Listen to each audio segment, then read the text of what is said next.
So, hello, friends. Welcome back to another episode of your morning cup of Q and J. And I think we're going to name this episode we're going to name this episode Q and J for Black Lives. Yes, with everything going on right now, we are going to talk and share and explore this topic of Black Lives Matters. Um, so with and along at the same time, Q and I will share about how all this protesting, marching, fighting for our rights, fighting for Black men's life, literally, fighting against police brutality, fighting against this whole racist system, how all this advocacy and fighting are affecting our mental health. So, Q, let's talk. So, Yeah. where do you want to start? Do you want to start sharing with us how you how you feel, or you want to start talking about the issues? Um, I'll do a mix of both. Okay. Um, so I ever since I think contextually too, ever since this pandemic has started, I think everybody's, mental health it's been a really tough stress test, you know. Um, and everybody's just sort of found a way to cope the best they can. Hmm. Um, for me, my way of coping was to you know, uh, I spent a lot of time with my boyfriend, a lot of time with my cat, and just trying to create something that felt normal, despite the insane abnormality going on in Hmm. the world. Um, and on top of that, I was also, working part time to assist with increasing COVID testing to help, to help at a state policy. So I was doing quite a bit, but everything for me, I could handle most of it. What happened during Memorial Day weekend, first with Christian Cooper in New Hmm. York, with New York Grand Central Park, with um, the Karen calling on him, and then and then learning about George Floyd's murder. It became like a slow burn where I remember that week I was still trying to kind of carry on and trying Hmm. to, but it at some point you can't ignore how bad things are. And I think in a lot of ways it started off as like a survival mechanism where it's like things are so bad right now. I'm trying. I was also, finishing up your short film, you know. Hmm. So I was in multiple like stressors of like my main job, my part-time job, finishing a film, Hmm. just like these all these things going on. So I finished in a lot of ways, finishing your short film was like my last shield against a lot of, I mean, the overwhelming reality of um, brutality against Black people globally, um, it was my mental shield to be like, I literally can't, I'm at capacity to, I can't think beyond something as basic as like, you have a deadline, you have to, and Hmm. really it was like I haven't shared the short film yet. Um, I need to talk to the distributors and just be like, I was not in a great headspace when I was finishing this up with the protests going on. And there's a couple of things I'd like to just polish if that's Hmm. available. I hopefully don't be understanding, but yeah, I was finishing a short film on how the immigration system is terrible in the United States, Yes. and how it affects your mental health, and how we do not understand it. It's not black and white. A lot of Hmm. in between. So I'm finishing this short film on mental health and immigration system, and while this ongoing reality is happening beyond me. And then on top of that, so there's just all these multiple layers going on with a pandemic, by the way. So Hmm. my younger brother, posted about how he was going to protest in Long Beach, and I fully supported it. But the thing that also terrified me, so this is where I start unraveling. My younger brother has asthma, so he's vulnerable to COVID. COVID is in, it's spread, it's a respiratory disease. Yes. And when you're in a crowd, so for me, and then on top of that, I know that police definitely escalate these protests. It's Yes. documented multiple times. And so here I am trying to finish the short film, and I'm fully aware that, my loved one, my family member is going out, doing what he believes in, what I believe in, and I'm terrified. So here I am in this internal conflict of, I love my younger brother. I don't want him to get hurt, and I also believe in what he's doing. So it's that huge conflict. And then there's the guilt that came up of like, Quinn, what are you doing? You're finishing a film while this shit is going on. Like, what are you doing? It was a lot. It was a lot to process. So Yes. and then there's this guilt of like, I should be out there. I should be out there. But there was also the reality of like, I'm so at capacity. I am mentally, emotionally, physically at capacity. I cannot. It's unwise for me to go out. It is. So there is that guilt of like, I'm not doing enough, but at the same time, it's like, I'm not doing enough. Can you do even more than what you're doing? Yes. So, and then plus the anxiety of younger brother is going out. I don't know what's going to happen. So the good news is that, I texted his girlfriend too, I told him I loved him, and I texted her, like, good job. Good, and she texted me back that they got back home safely before things got violent. So I was Good. like, oh, thank Good. God, but but just to have that, like, for an entire day, I was like, actually I learned about it Saturday night. So, and then like about 24 hours, I'm like, okay, he's safe. Because I mean, there are validated stories of people who have protested peacefully getting hurt, Yes. being shot at with rubber bullets by the police, people who have been tear gas. It's just all these horrible stories. And I Yes. was, again, Yeah, and there are more and more pictures or documentation coming up showing that police are the what was that word? instigator. Instigator? Yeah. Yes. And I, I was on this webinar a couple of days ago, and this friend of mine, he lives in Durham, I think South Carolina or North Carolina, and the police stay away during the protest every night, and there's no riots. The protest was peaceful because the police were kind of like just staying in the back. They didn't do they were just kind of like observing compared to just next town over, Raleigh, a big city, and the riot police were out, and that's where the violence, riots, the clash happened. And it happened in other cities too, when the police presence were minimum or kind of like more like invisible, was supporting the protester. The the riots were almost like so minimum, compared to Denver, compared to LA, as you know, like oh yeah, oh yeah, I know about LA. including one of my other friends, Hawking, again, a couple of days ago, he's in LA and he went out protesting, and the police were literally there to prepare to arrest. They didn't give a shit. One of their friends, well, one of the protesters got hurt. Her leg actually were bleeding. And now the police just stood there, didn't do anything. They were just waiting until that curfew kicks in. They can go in and start kicking people's ass and arresting people. And I think that is just that's not correct. Their role is supposed to be protect and serve. So the question is, who are they protecting? Who are they serving?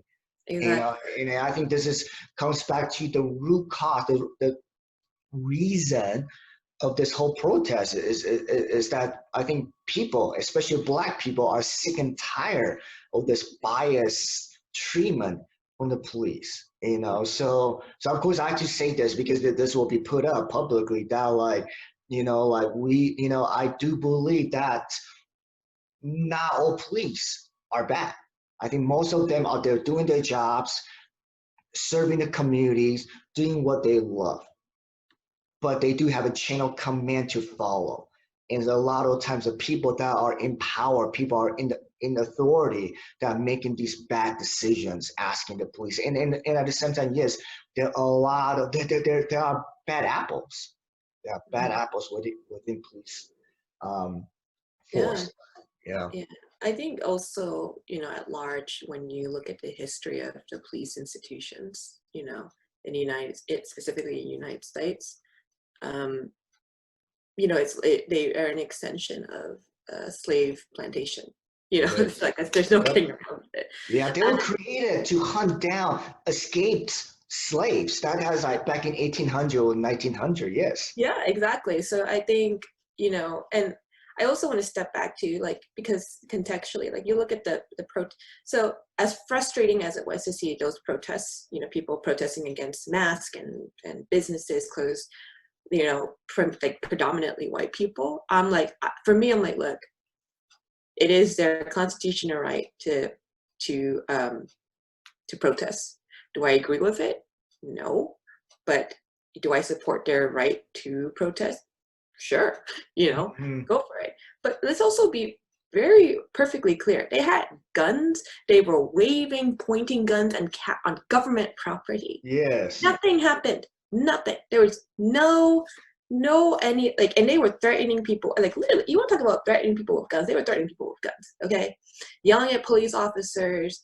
And I was just looking. I remember thinking about those. I was like, that stuff that they're doing, they know they can do it. They know that they are not going to get beat up. Yes. And they're protesting about. I mean, I saw signs like "I want a haircut." I'm like, "Oh, fuck you!" Yeah. Yeah. I was like, and I was like, I'm like, not like honestly, when I was seeing the demands, I was like, so you just want things to go back to normal. You don't care that there is a reality that there is a pandemic. So but again, I'm always like, look, uh, it's your right to protest. It's my right to disagree with you. But this, you look at who's protesting now, predominantly not white people, predominantly Yeah. Black brown bodies, and look at the different response. And if you're just, Exactly. and if people can tell me, it's like, oh, it's because of looting and blah blah blah. I'm like, may I remind people that at those prior protests for pandemic is fake news, um, they were holding guns on government Yes. property. So I don't want to hear about I really want to hear about people trying to start shit. And even let's just be honest, they were threatening government officials' lives. Yes. And nothing happened. Yes. So They here were we like are. holding guns outside the governor of Michigan, outside her office. Yeah. And And that and they didn't get arrested. Police did not harass them, not at all. And nothing. another example I like to use is those mass murderers, the Hmm. people that shut up the Aurora Theater, which is 30 minutes away from my place, the church, all those. I'm not even going to mention their names because it's not worthwhile to mention their names. But have you noticed all of them are whites? Hmm. Somehow they walked out with handcuffs on their hands and police walking next to them, walking them out. Hmm. Like WTF. And George Floyd handcuffed me on for Hmm. 9 minutes. Yeah. For what? For some, even if he did it, some minor petty theft, whatever. Well, actually, I don't know. I don't know. It's just some minor things. Versus these white murderer just shot up a whole bunch of people at schools, at fucking schools, Hmm. at church, at theater, and they just walk out like, oh, I just took a piss. So like, Yeah, exactly. It's like no big deal, like another no big day. deal. Um, so I completely agree with you, and those are great examples, and there's so many other examples. But I mean, there's the double standard is too prevalent, Mm-hmm. and I think just knowing this on a systemic macro level is helpful for me to understand the context of anger, pain, and hurt. I really get it. And I also understand there's a nuanced discussion about looting and rioters. I get it. It's like, I have the privilege of saying it's just objects, it's just property. Items are replaceable. However, I am, especially like large businesses like Target. I'm like, oh, Target, they're so rich. Like, don't even, I'm talking about mom and pop shops, and Yes. businesses owned by, racial ethnic minorities. I'm like, that's tough. And I'm not, is not my place to tell, shop owners what to feel, when their shop becomes collateral. It's not my Yes. place. However, I think that largely, it tells me quite a bit about people when they condemn. The first thing they say about the protest is to condemn the looters and not the murder. Yes. Because I'm like, that tells me a lot about your priorities, Yes. and I'm And not gonna. another, yeah, sorry. So another example is also like I noticed our country has this interesting history and habit of rioting. So I remember I saw this picture. It's a rioting picture, and my immediately thought that this happened on Sunday night. But no, that picture was taken like a couple years ago when Eagles won the Mm. Super Bowl. They Oh won. my God, I remember the Eagles. Yes, Oh in my God. Philadelphia or something like that. And then it happens. This country, no matter if, how do you say, if some city won World Series or Super Bowl, whatever, there's a riot. When there's always something, like, so yeah, I kind of want to point out that yeah, I can agree with you. That's why when people riot after Eagles won, especially in Philadelphia, and we were like, okay, that's cool. But when people are rioting due to due to the side effects of protesting for their lives, and we all care about their things now. I think that, again, it's that double standard. Yeah, and I think there's a larger, I also step back, and there's a larger narrative that we also, within the Asian American community, that we really have to. I think, if anything, if there was a time for Asian Americans to reckon with our place within the United Mm-hmm. States, it's now. Because Yes.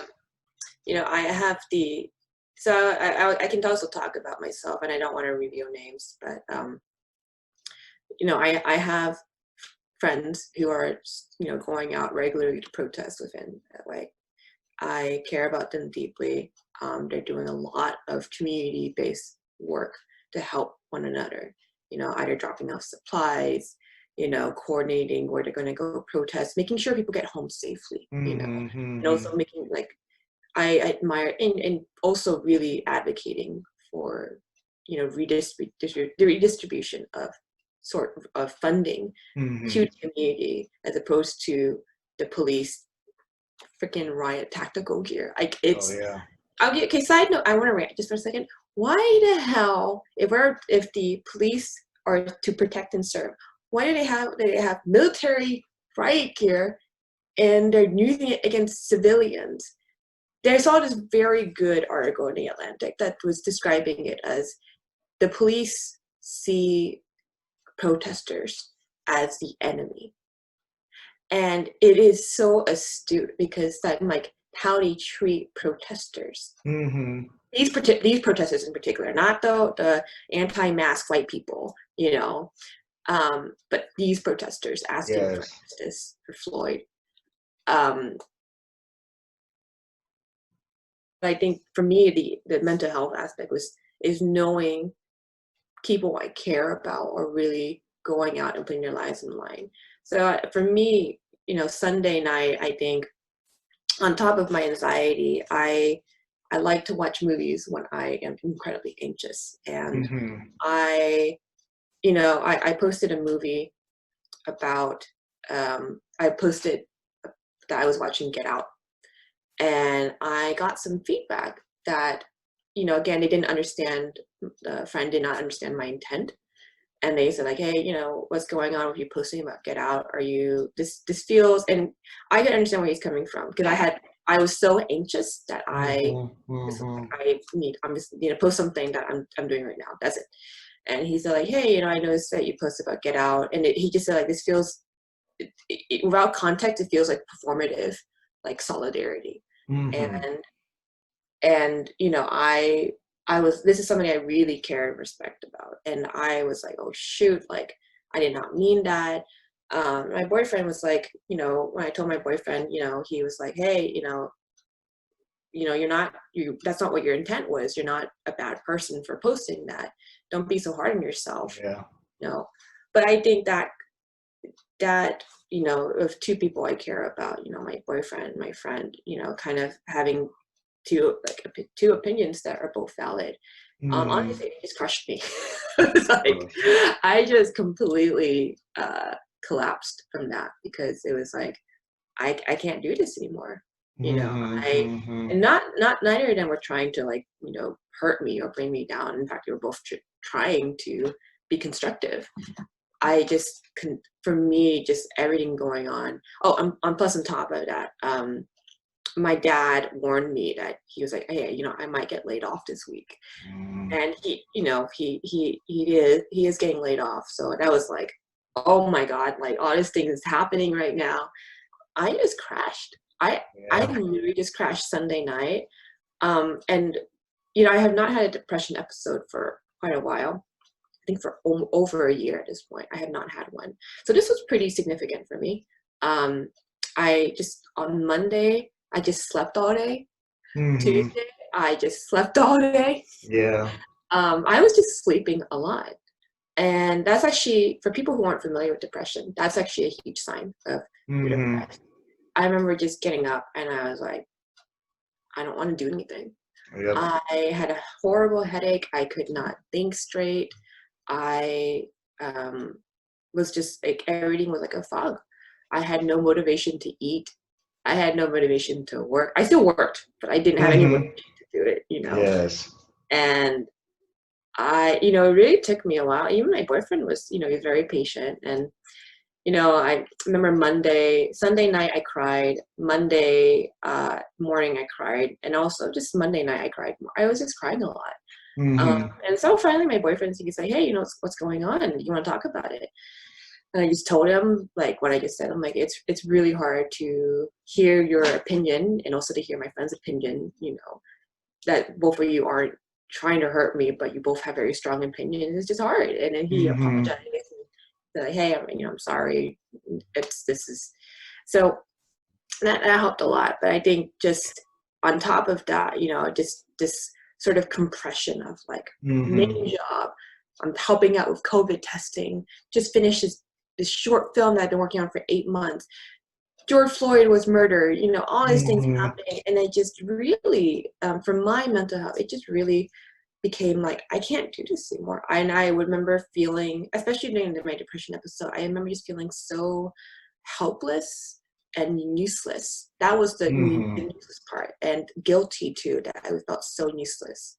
Like I can't do this anymore. I can't.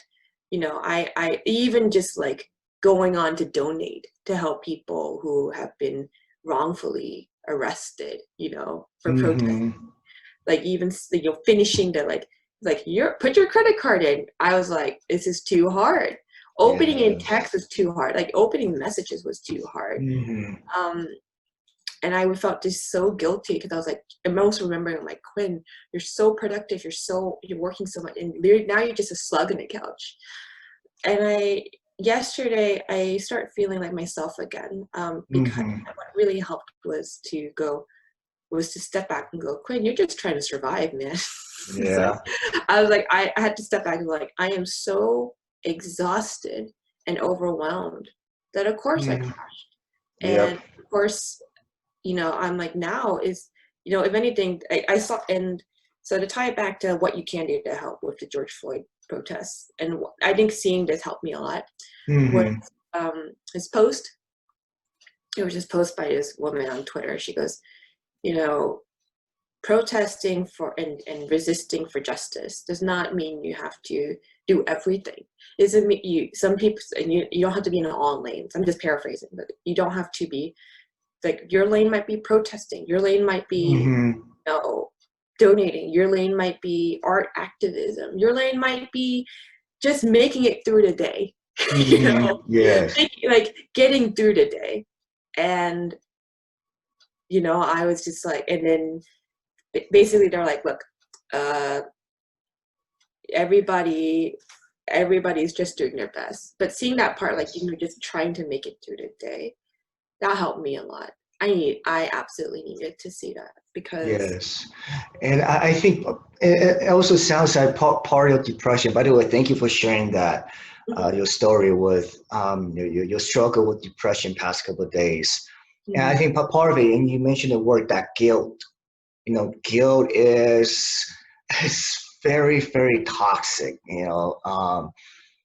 And they go hand in hand. Guilt, fear, depression, anger. They go hand in hand, and they can make you swing over the place, or retreat, withdraw, or go out there and behave risky, or have risky behavior. So, and I love what you just shared, that like, do your lane, stay in your lane, because again, like, talking back to that whole protests in mental health, mhm. it's kind of similar. Like, if for me, like, I almost spiraled down that depression last week, Tuesday, when the whole George Floyd, the whole thing, like, took what, 4 or 5 days for the first police got charged. I know. But yeah, it's ridiculous. But that whole thing, I think, talking about mental is also that triggering. Mhm, When this whole thing happened, it triggered. It triggered something inside me. First is fuck, not this shit again. Like, not this shit again, meaning that, oh my god, like, how many more black men have to die like that?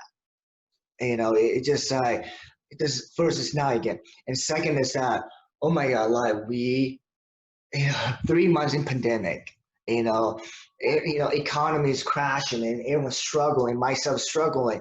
I don't know what's going on with the future, and it's just like, come on, bro, like, dude, yo, like, I don't know if I can take this anymore, that this stress, yeah. that this guilt. And in past couple of days, since last Friday, Saturday, I've been thinking a lot, reflecting a lot about, should I go out and protest, go on those march or not? And again, on Tuesday, I had this great conversation with my friend. And we're talking about, like, let's look a little bit deeper. Let's look at, not only from mental health perspective, psychologically, like, ask ourselves, what do I want to go out to protest? Mhm, Am I doing this for my ego? Am I doing this I can so I can avoid feeling guilty? Am I mhm, really out there wanting to fight for the cause? You know, and then all these good questions. I like, or do I need to take time and take care of myself? You know, what's the point of me getting all depressed, or all rattled up, angry? Is that the most productive way to protest or to move forward the message? mhm. And I think all these are really good questions. Like, again, don't get me wrong. Like, I support every single protester out there. And Mhm. again, I do condemn. I disagree with people that are violent. Again, like, the violence can be both sides. People start breaking into shops, hurting other people. That I disagree. I think you can yell, you can shout, maybe burn the trash bin on the streets, but come on, don't damage people's car or store. Especially don't hurt other people, because you kind of defeat the purpose. George Floyd was killed due to violence, Mhm. and we don't want repeat that violence. Mhm. So, but I do believe at the same time we do need, We do need that anger, that frustration. So I support people yelling, screaming, like get into police face, but again, this goes for both sides. That's why I'm so against police brutality because they have superior gear. What the fuck? They carry guns, like bullet guns, well, like rubber bullets, fucking whole gear, Mm-hmm. and they try to beat down people just wearing fucking tank tops and shirts. I'm like, come on, like, so Yeah. I think actually this is actually a great segment about. Thank you for talking about how you were assessing whether you should join a protest. mhm, Um, for me, I spiraled dramatically because of that guilt of like I'm not doing enough. My family and my friends are out there putting their bodies mhm, on the line, protesting peacefully, de-escalating, de-escalating incidences. Um, and yet here I am finishing a film, you know, well, like in my like, and I felt horribly guilty. I'm also in Orange County where it's incredibly affluent, or largely mhm. affluent county, and I think. Oh, I also forgot to mention. So, my boyfriend and I, we like to go for walks just to help with our mental health.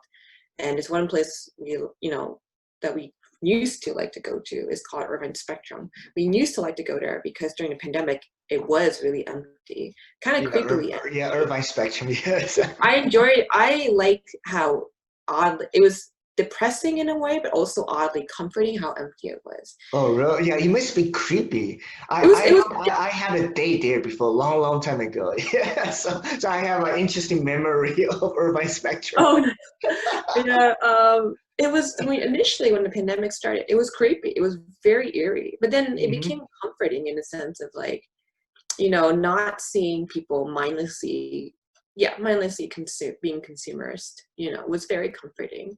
Honestly, we're just there to play Pokemon Go and just to walk around. Yeah, It nice. honestly felt like this is ours. It's not our mall, but it's like it felt like our mall. Yeah.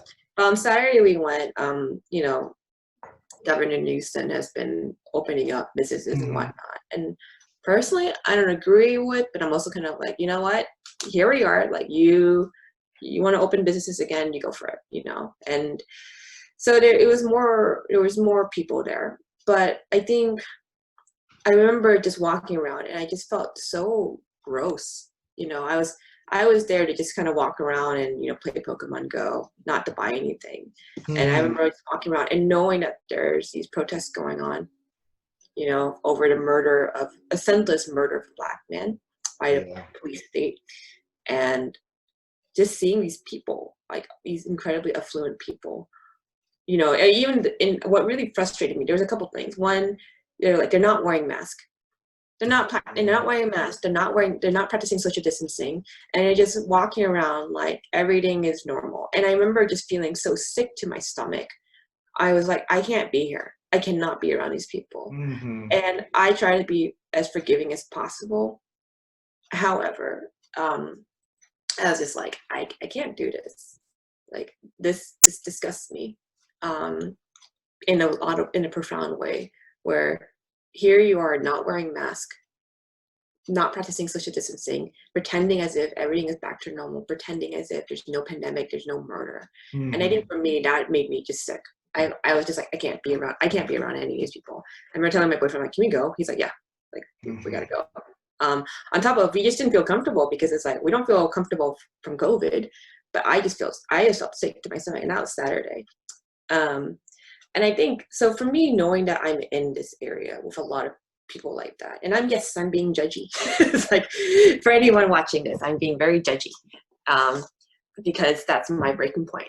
But just to know that Hmm. sort of willful ignorance, the willful, and like, even like, if let's just benefit of doubt, they just don't know about how bad the protests are.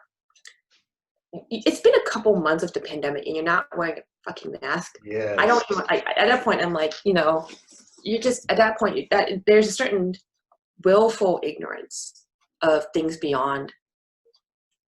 themselves that made me Hmm. upset.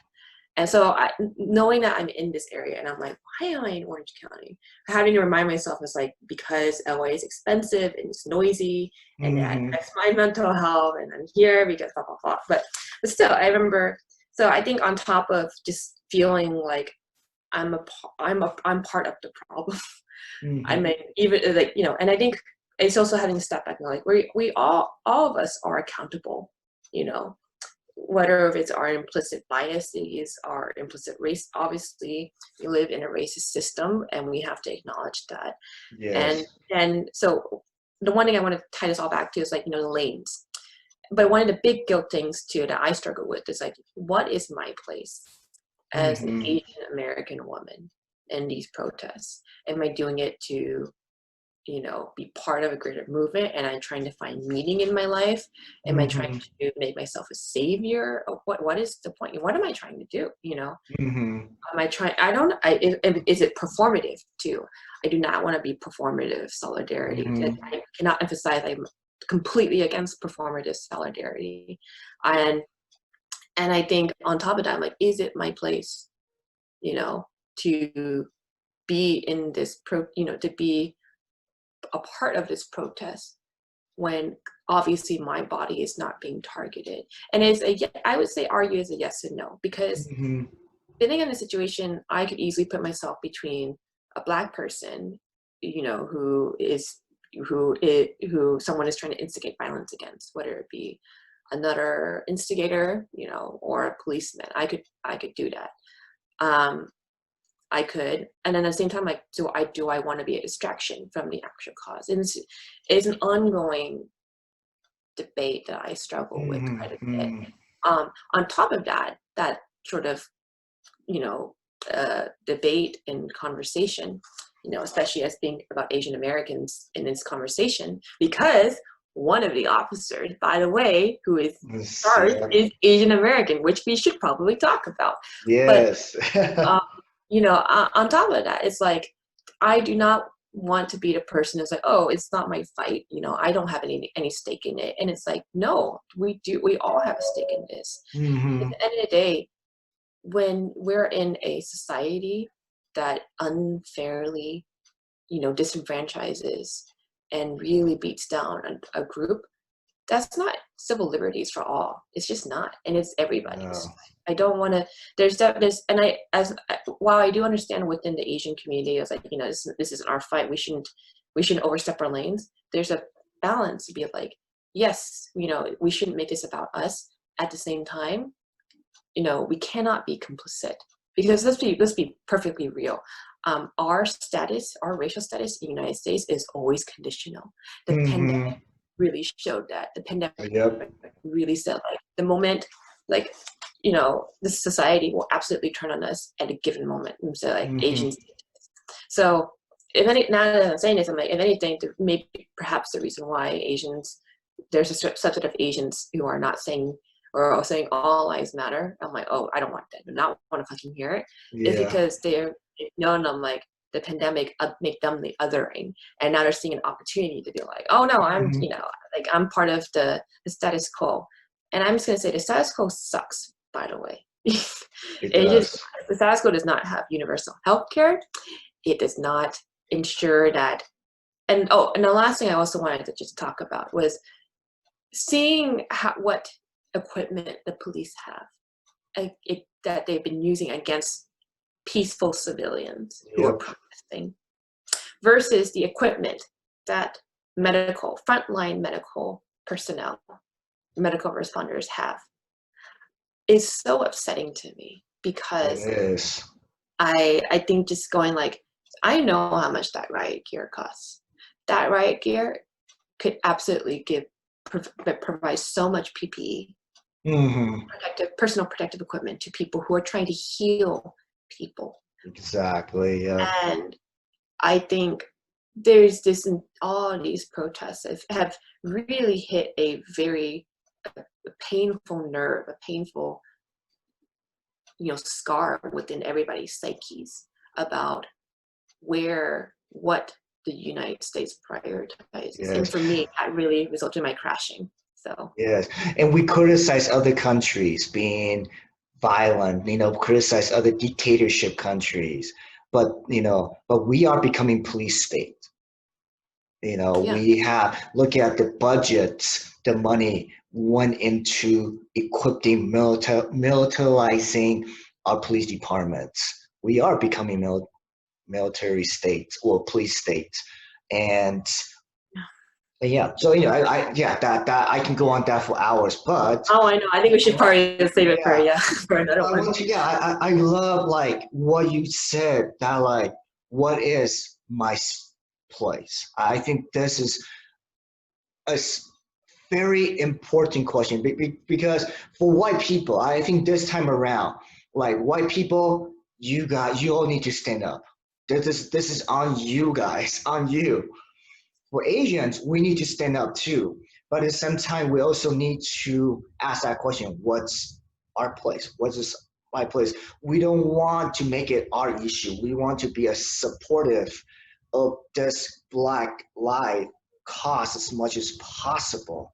And one Mhm. thing like warms my heart a little bit this time around is that I noticed through social media, just through my contacts, I noticed that there's this time around that a lot of Asian Americans are standing up, stepping up, advocating for Mhm. this cause right now, which is awesome. So kind of back to what's my place in that whole protesting, should I stay or should I go? Hey, was that song? Should I stay? Yeah, And I ask myself this, what's my lane, and don't for a couple of days I was frustrated. I noticed that my guilt, what was coming up, what tried to creep up, and I want to be helpful, but I also I notice that my guilt is creeping up because it tried to satisfy my ego, know. Hmm. you know, and at the same time I was a little bit frustrated with this whole pandemic, everything, because historically in past years, 5, 10 years, I had platforms for me to speak. I'm talking about my public professional speaking, in front of I have my own classrooms, I have my own workshops, which I use those spaces to talk about these issues. Right. I always consider myself, I'm not an activist. I don't consider myself an activist. I consider myself as educator. Hmm. And I use those my public speaking, professional speaking spaces to advocate for these issues. But now all these spaces are gone. I was supposed to give probably 3 or 4 workshops this month. Gone, nada. And I don't really like to use social media to talk about these issues. So Hmm. I was kind of frustrated. I feel guilty, but at the same time, like my ego want to like be part of the protest, like it's just kind of like this mixture of things. And finally, I tell myself, you know what? I need to stay in my own lane. I need to do what I'm good at. First of all, because I don't even like, it's funny, I'm a professional speaker. I speak in front of a lot of people, but in fact, I don't like big crowds. You know, Same, same. I, It makes me anxious. yes, it's Sorry. not good for my mental. I haven't been to a concert for years. I rarely go to theater to watch a movie because as I'm getting older, I don't like big crowds anymore. So for me to go out there to support, yes, they really need one extra body? Maybe, but I think that might be counterproductive because, instead of doing that, I tell myself, I can do what I'm good at. Let's do this podcast-ish. I can Mhm. record videos. My monthly newsletter. I totally changed. I rewrote my monthly newsletter. In fact, I'm using a lot of my other friends' words, what they wrote, their poems. They are huge advocates. They are activists. So Mhm. instead of highlighting myself, I'm going to highlight other people. You know. Yeah, And on exactly. top of that, also back to this pandemic, we are still in the pandemic, COVID-19 thing. Every week I buy groceries for this older person. Hmm. He's 70 years old. He hasn't left his place since the whole lockdown. So I had to think about him too. Like, if I go out there in a big crowd, if I get contaminated, well, not contaminated, if I got caught the virus, I cannot help him out. You Makes know, sense. so it's something that I need to wait, you know, but it's going to do this that guilt too, you know, me sitting here, you know, in my nice apartment, you know, looking out the window, you know, seeing my neighbors every day holding the sign, walk out the street, walk toward downtown. So I think like, you know, I love this question is, you know, that you brought up, what is my place? And I think Hmm. we, you know, as Asian Americans, that we want to support this movement before we, I think that is my recommendation, before we throw ourselves out there, let's Hmm. ask, what is my place? How can I support this movement? What are the best ways without letting my ego get in get in the way? Yeah, exactly. And I'm so glad that you described like ego getting annoyed because I couldn't articulate it, but you articulated it perfectly. And actually talking about this is helping me feel a lot better. So thank you. For everybody watching, it's like I would highly encourage you to have these conversations because it's not good to have it pent up per se, putting it out there. But yeah, I think I think for me, knowing I have very close friends, very like friends who I love dearly, who are frontline workers, either they're primary physicians in hospitals, emergency ER doctors, or they're nurse practitioners. So I think on top of knowing that, like, I think in how you describe it, the frustration of not being able to go out because like all the platforms, like let's say if there was no pandemic, you bet your butt I would be out there. I would be doing photo documentary. I would be Hmm. interviewing people. I wouldn't, I really would, like, honestly, if we did not have a pandemic, I would be really doing photo documentary, interviewing people, and like really creating a mini series. That's what I'd be doing right Hmm. now, and really trying to amplify voices. But the reality is that there is a pandemic, and it's one of those things of like, there's this sense of like, my friends are still fighting this virus. They're still Hmm. fighting to keep people alive. And Hmm. there's the reality too. COVID cases are going to increase. There's no getting around it. Yep. Close proximity, everything. It's absolutely going. And plus, reports of police violating social distancing by when they round up protesters to arrest Hmm. them. I'm like, absolutely. They're going to have, on top of the civil liberties and human rights violations, there's going to be more COVID cases. There's no getting Yep. around it. And when I think about that, I struggle because I'm like, I in good conscience contribute to increase stresses on the hospitals?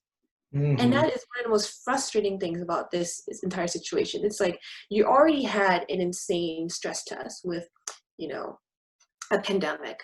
And now, on top of that, to add to that, we have this, social, civil, stress test, of Hmm. our consciousness, of our priorities. And that it's so, and for people who struggle with this, you're just remember you're not alone.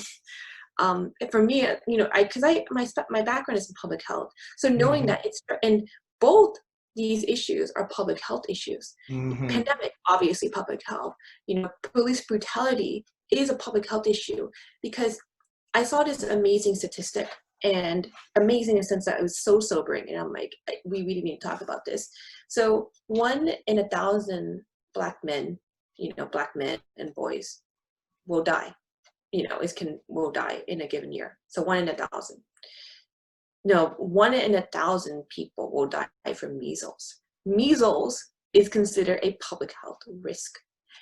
And that's such a high statistic that, we had a whole vaccine. We can go into that anti-vaccination movement too, not Oh my God, yeah. but I know, I'm like, I don't have time for this.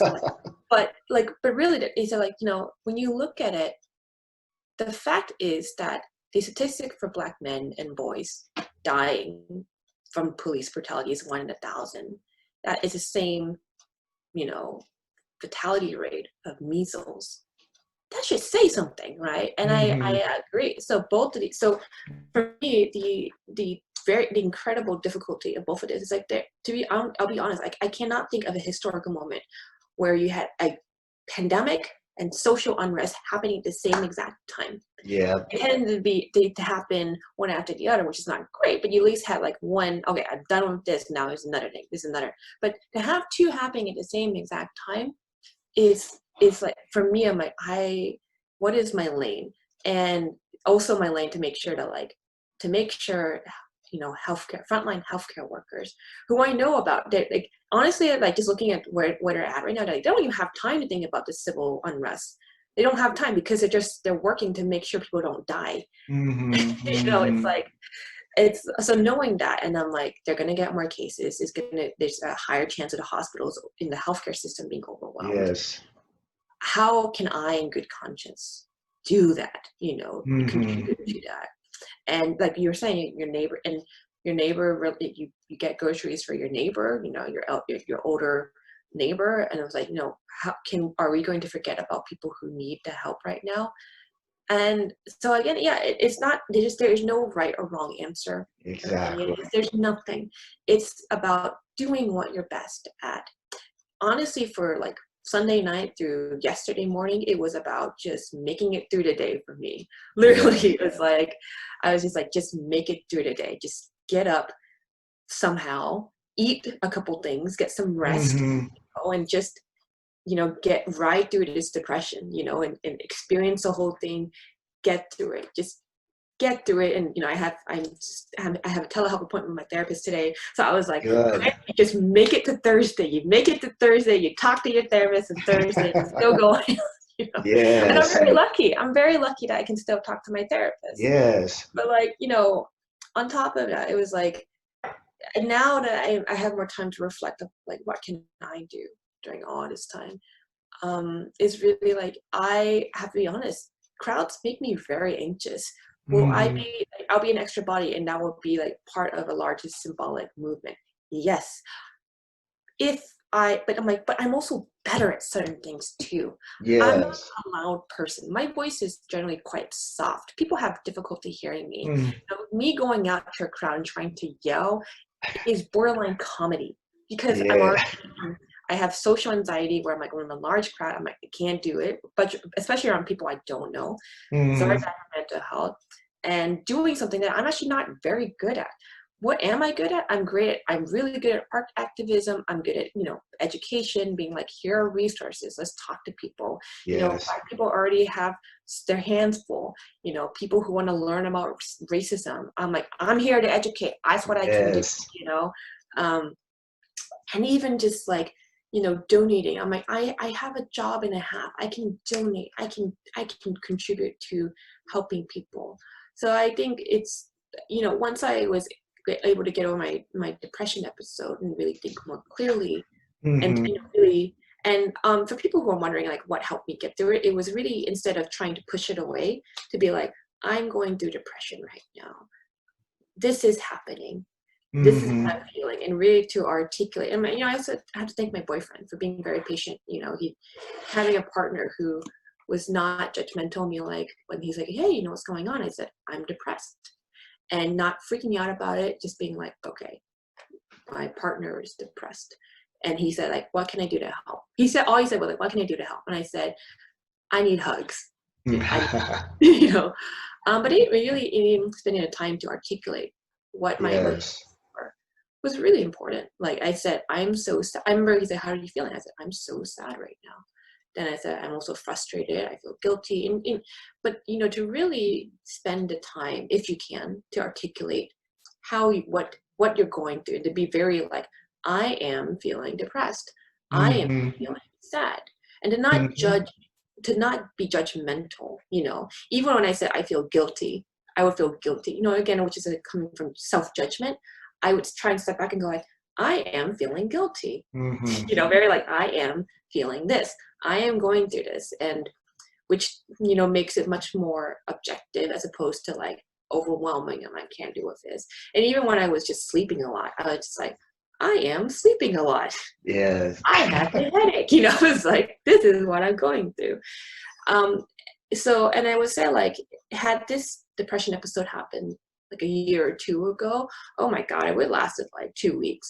But the fact is I was like, I am going through this, was very helpful. So anybody who's listening and who's also struggling, during these insane times, it's insane. Just, I would say like, really, if you're going through depression, you're not alone. Yes. just take your time. Don't get so wrapped up in like, I should be doing this, I should be doing that. And really think about like, what can I do? Right today, I'm going to be really cleaning up my inbox because it looks like, my inbox looks terrible, which for me is another sign of like depression. I'm like, oh, my inbox looks terrible. But Mhm. cleaning up my inbox. I'm going to be really going through my finances and seeing like how I can donate, how I can best do Good. what to do. But like, but even previous days, it's like, what am I going to do to make sure I eat enough? What am I going to do to make sure I finish like basic work stuff on time? So just do what you can at your capacity. Some people have more Exactly. capacity, that's all. But do what you Exactly. can. Exactly. And I think that, yeah, I think you nail it. I think do what you can in mental health advocacy, and for me also, I believe in social advocacy.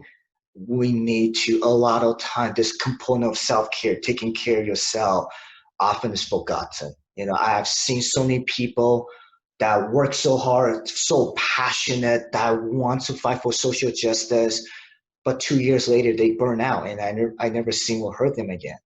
Hmm. Because that whole, yeah, that self care is lost in the message, and then that kind of Hmm. ties back to I think the last point. Well, we can in a way kind of conclude on this a little bit too. That when the dust settles, when this whole protest is over, the conversation needs to continue. The work needs to continue. Have you noticed that last 10 years, like when Michael Brown guy, I think that was the black man that got killed. There's protests for a couple of Ferguson. weeks. Ferguson, and died down. Nothing happened. And boom, couple of months later, a couple of years later, another protests. And for me, these protests are good, are important. But I think that another very important is in between. How can we sustain this energy, sustain this conversation, continue educating people or helping people to understand the importance of, of people's life, Black lives, the police brutality, overall politics, that like, how can we avoid police states, our privacy, this basic respect of each other. And Yeah. that whole self-care, for some people like you, using UQ, like if you get burnout this time, like just scenario wise, using this as scenario, we need people to continue to carry on the torch when the protests settles down. So I think different people, different advocates, activists, educators have different roles. For example, I saw a couple of my neighbors, young, I'm just going to say they are young white girls. Uh, Hmm. in fact, one of them, she lives on my floor. I seen them like for months now. And my prejudice, my bias, when first time I met them, I just think that they are just like hipster girls, Hmm. basic hipster girls that wear Uggs, drink pumpkin spice latte in October, probably drink White Claws. Don't get me, I love White Claws, but I have all these prejudice. But Hmm. guess Saturday, Sunday, I saw them grabbing their signs and walked out the building and went to join the protest.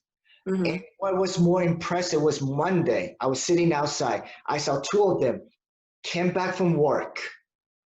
They came back from work. 5 minutes later, they walk out. They changed. They walk out with their signs and went out to protests. Wow. I'm like, good Amazing. for you. Again, I just like it's definitely my prejudice. They're not basic at all. Again, it's my own. But the thing is that like they are. We need people like my neighbors, my white neighbors. You know, which is awesome, good for them. But at the same time, like, what I'm trying to say is that there's a time for everything, and there's a role Yes. for everyone. Hmm. And if whoever's listening out there, that like if protest is going to march, it's not for you. It's okay. Educate yourself, educate others, donates, especially when the dust settles. Continue push this conversation a month later, 2 months later, just keep going because talk to your employer, talk to your coworker, talk to your family about this. Keep the fire burning. And so I think that is really, really important. Yeah. And I actually just realized well, I forgot to mention one role that's really important. And you know, when you mentioned it's like, you know, with Ferguson, Mike Brown was Uh-huh. murdered in Ferguson, and then, you know, Freddie Gray in Yeah. Baltimore, and then died down, and then, you know, all these, and you know, a lot of the Ferguson activists are dead, you know, and there's been no follow up. There are Mhm. the people who've like photographers won Pulitzer prizes, but the activists are dead, and honestly, we'll never know for sure how they died. Um, but one really one thing that I think about oftentimes is like, who was a caretaker in their life, you know, a Mhm. caretaker being someone that could listen, that could help them, you know, either provide medical care or to provide Mhm. emotional care. And caretaking is oftentimes not really, you know, I mean, oftentimes in these big important movements, you know, protesters, people who are very vocal and, you know, put their bodies in line are the ones people pay attention to. And I'm all for that. I'm also Mhm. for people like the invisible labor of, you know, caretaking. Caretaking Yes. is very much invisible labor. When it's not there, you notice it. When it's there, you know, you may not notice it. I also want to say, like, you know, if you don't feel comfortable, you know, going out and protesting, but you want to help too, there's so many, like I said, mentioned earlier, and we've been talking about, there's so many ways to do it.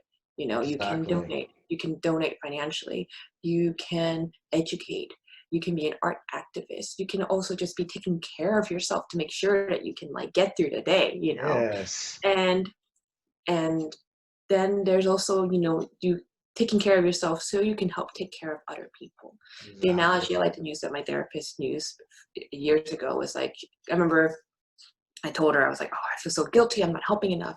And she said, Quinn? I'm like, yeah. She goes, you know, would you ever go out, if someone asked you to help to pick them up, would you ever go out and pick them up if your car had no gas? And I said, no. And she said, exactly. And that Yeah. is the difference, you know. And I'm not talking about the people who go out and shop like everything's normal, and they're not, you know, I'm not talking about the people who are willfully ignorant and I'm like, you're not wearing a mask. You're not taking care of yourself. I don't want to hear about it. But I'm talking about people who are feeling guilty. They're like, they're aware of the situation. They want to help, but they don't know how to help. You know, I was like, look, if you are not feeling 100%, how on earth are you supposed to take care of someone else? And I'm not trying to put people down. I'm saying like it's the importance of self-care. If you want to be a caretaker too, if you want to go out and protest, but if caretaking too, and making and really keeping the spark alive amongst people who want to keep the movement and to really push for institutional systemic change. Mhm. You know, people Yes. burn out. They need help. And I'm Yes. not sure if they get enough help. So being a person that they can talk to, being a person that they can confide in, and to really seek time to really take care of them, you know, to that's really important. It's so important, you know, someone who can, and it doesn't even have to be talking. It could be like, you know, some basic things like helping out, helping clean up, helping Mhm. helping getting groceries, just, and you know, and don't ever, I also want to emphasize, do not ever let anybody tell you it's not enough, because it's Yes. more than enough.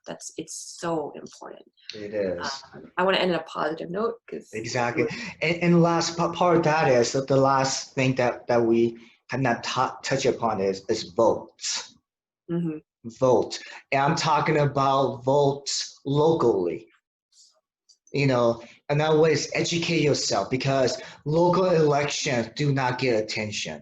You know, the bicycle election, they don't get much attention, but those elections probably have more impact in our daily lives than the federal presidential elections.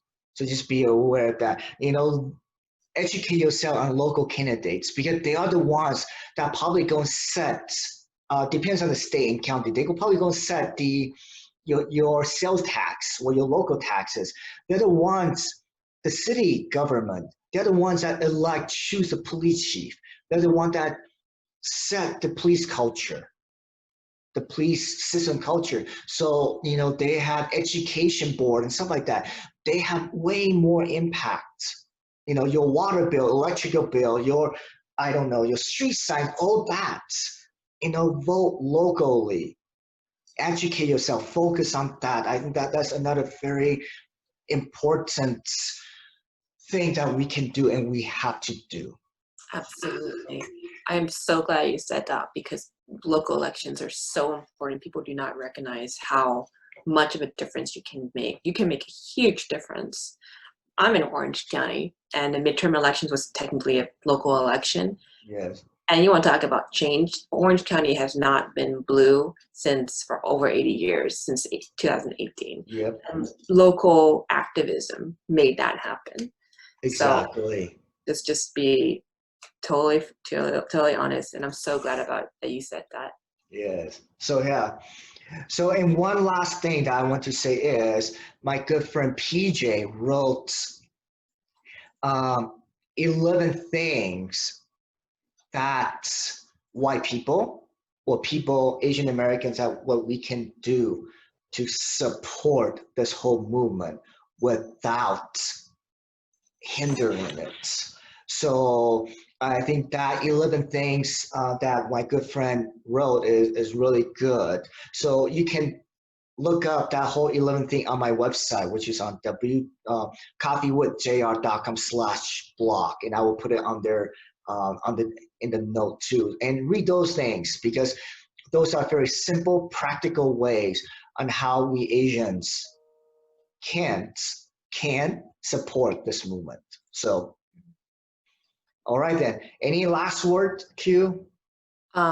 Just wanted to say thank you so much for doing this podcast with me and for calling. And yeah, when you called me in a couple of days, I remember that was when I was like, oh man, this is bad. I can't even respond to a phone Yeah. call. But I'm so glad. Thank you for checking in and for doing this with me. I think I feel a lot better actually Good. talking about it, and I'm glad that we could have this conversation. It's a continued conversation. So to everybody out there who's protesting, we're with you, and take care of yourself too.